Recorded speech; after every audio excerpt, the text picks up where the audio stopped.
आओ बच्चों, आज मैं सुनाती हूँ तुम्हें खटमल और जू की कहानी।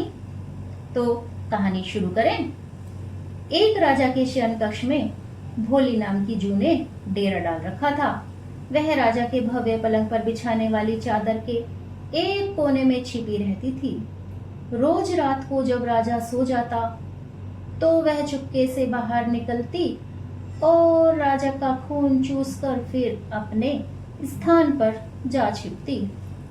संयोग से एक दिन चालू नाम का एक खटमल भी राजा के शयन कक्ष में आ पहुंचा। भोली जू ने जब उसे देखा तो वहां से चले जाने को कहा। उसे अपने अधिकार क्षेत्र में किसी अन्य का दखल सहन नहीं था, लेकिन चालू खटमल भी कम चतुर नहीं था। बोला, देखो, मेहमान से इस तरह का बर्ताव नहीं किया जाता।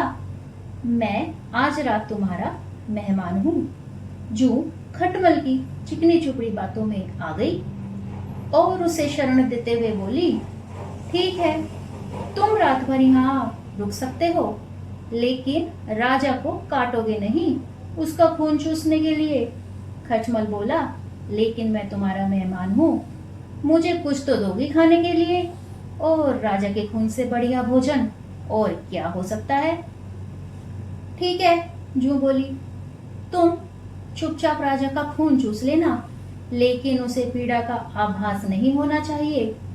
ठीक है, ऐसा ही होगा, कहकर खटमल शयन कक्ष में राजा के आने की प्रतीक्षा करने लगा।